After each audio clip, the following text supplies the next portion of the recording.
Welcome to my YouTube channel. Today, we're doing something a little different with a very squeaky chair. Y'all hear this?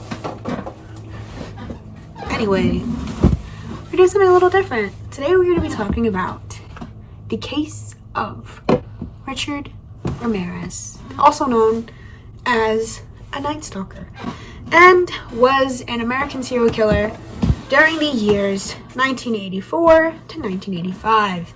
He killed around 14 or 13 people in California.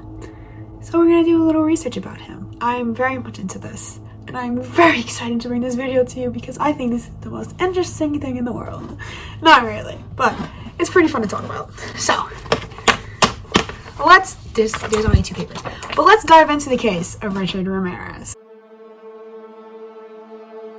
Quickly before it starts, I did try my best to get rid of a lot of the triggering things, but it was kind of hard because this is such a triggering case. So I really did try, but there is going to be some things that might be triggering to some people. Heads up. Enjoy the video. If it's like triggering, don't watch this one. Watch my other ones, they're nicer. The horror began in June 1984. Los Angeles was under siege. Death waited in the dark at the hands of a man they called the Night Stalker. After a 14-month reign of terror, he was finally caught. It was only then that his true identity was discovered. His name, Richard Ramirez. Richard Ramirez, also known as the Night Stalker, was an American serial killer, serial rapist, kidnapper, child molester, and burglar convicted in 1989. He murdered at least 13 to 14 people in California during the years 1984 to 1985. After developing epilepsy, this is why they think he has epilepsy. Ramirez reportedly sustained multiple head injuries at an early age. After he was knocked unconscious by a swing at the age of 5, he began experiencing epileptic fits.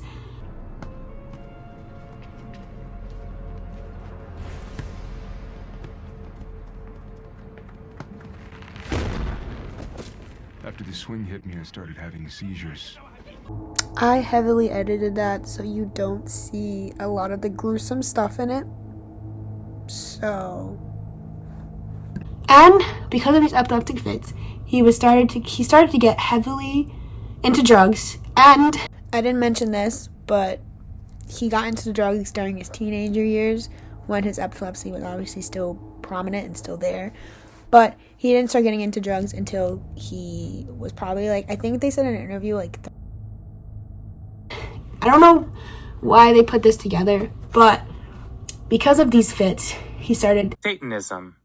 My diddly dumbass could not pronounce that word for the longest. That's why every time you hear me say Satanism, I cannot pronounce it for some reason. I'm just going to put that guy saying it. He started to worship the devil and started to Satanism. I'm probably not saying that correctly, but it's okay. Ramirez was born. This is his name. This is his real name. I'm going to butcher this so hard, but I'm going to put his name here.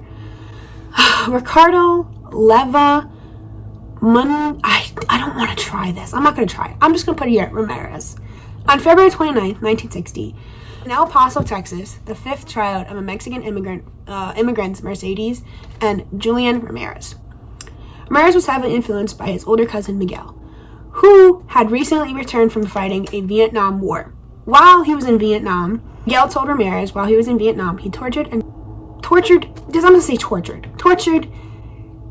Vietnam women. Several Vietnam women. Okay, ew. The following year, after Ramirez's cousin told him this, he witnessed his cousin shooting his wife in a fatal shooting. I'm just going to read what I said. Okay, so I wrote, the following year, Ramirez was a witness to his cousin's fatal shooting of his wife. Around this time, this is when Ramirez started breaking into houses. So this is when his small little petty thefts kind of started. But his first crime that he was committed for, Ramirez was arrested for the first time in 1977 for marijuana possession. That's crazy. He was arrested twice in Los Angeles for auto theft. In 1981 and again in 1984. And noticeably began, for some reason, because of these arrests and their separate years, Police obviously had facts about him. So in 1984, when he was arrested again, they started to notice his bad breath and how horrible he smelled, because it says, I guess, in one of the police descriptions of Ramirez, he had horrible breath. And another person who quoted this was Jake Weber. Not saying that he was there, but I'm saying that Jake Weber quoted in one of the cases. I'll put like the video of it. So I believe that this is powder from Richard Ramirez's shoe. So it was said that Richard Ramirez's breath smelled like shit. So I'm sure his shoes didn't smell any better. I wrote down his breath was kicking. Makes sense. His first known murder to the media, was on June 28th, 1984. The victim was a 79 woman, Jenny Vincow, who he and stabbed. And I just want to reread that because I'm highly dyslexic, and sometimes when I read, I sound like a robot. So I just want to reread it. The victim was a 79-year-old woman, Jenny Vincow, who was stabbed and killed during a burglary in her own home. But later on, Ramirez did say that he killed a 9-year-old, but was never convicted in that crime for some reason. He was convicted but never charged, is what I meant to say. But his DNA was found there, but was never charged with this. He waited 9 months later. On March 17th, 1985, he attacked Maria Hernandez, who managed to escape, and then he killed her roommate, Dale. I'm not going to try pronouncing Dale's last name. I'm sorry. He wasn't satisfied with these assaults, so he then shot Veronica, but here is her name, the same evening, and media started calling him the Valley Intruder. So he wasn't known as a Night Stalker yet, which is kind of crazy. On June 10th, 10 days later. Also, to add to that is his first murder. He waited 9 months to kill again. So I think why he didn't wait as long for his fourth murder is because he was getting confident, because but the media didn't know who he was. So he was getting a little too confident and a little too cocky, is what I think.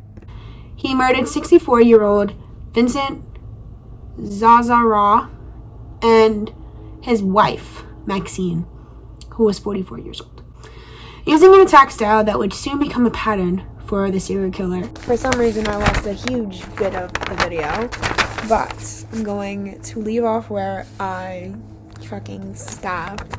So, Vincent, Maxine, using an attack style that he would soon become a pattern for the killer.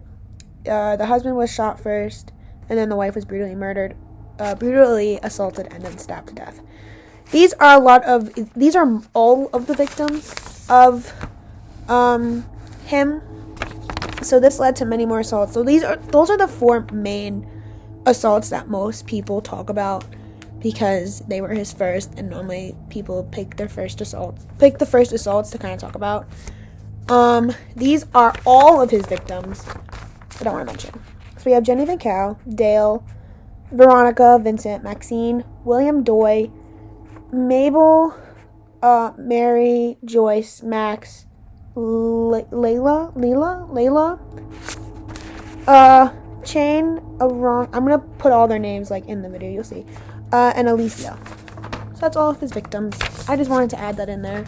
Okay, this is all the facts I do have of Richard Ramirez, because I kind of just wanted to talk about his childhood and then some of his popular known cases.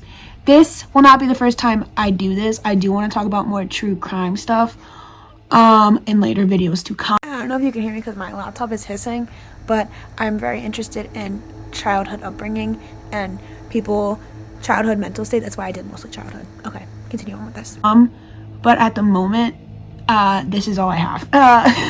So later on videos, I will do more research, but I wanted to do more of Richard Ramirez's childhood and basically the start of his crimes and all that, because those are just really interesting and that's what everybody does talk about. So I just wanted to bring that up. But other than that, that's really it. And the outro is in the video, so go to the outro. Okay. That is Richard Ramirez. But his case is pretty fucking scary. He also had a wife. Did you guys know he had a wife? I don't know his wife's name. His wife actually deleted herself after Richard Ramirez was died. His wife was Doreen Loy, and in the beginning of 1985, Doreen wrote him nearly 75 letters during his incarceration in 1988. Ramirez proposed to Loy on October 3rd, 1996. They were married in California, San Quentin State Prison. For many years before Ramirez's death, Loy stated that she deleted herself when Ramirez was executed. Weird lady. But yeah, is Ted Bundy still alive? No, he died, girl. He died. But that's it. That is the life of Richard Ramirez. I hope you guys enjoyed this video. This is something new. This is something... I don't know if I'm going to do it again. But if this video turns out good, maybe I will. And let me know in the comments what other serial killers you want me to do. I think the next one I'm going to do is David Berkowitz, because he is at home. At home? No. I meant to say David Berkowitz is from Brooklyn, and I'm from Brooklyn, so this case hits home, is what I meant to say. Hope you guys enjoyed the video. Make sure you like and subscribe. And that's it. I don't know really else to say. I'm not a big YouTuber. I do this for fun. So bye. Yep. Yo, so did you see that on camera? Richard is in the room. What's up, babe? No, I would never. He's gross and he smells. His breath smelled like shit. Okay, bye-bye.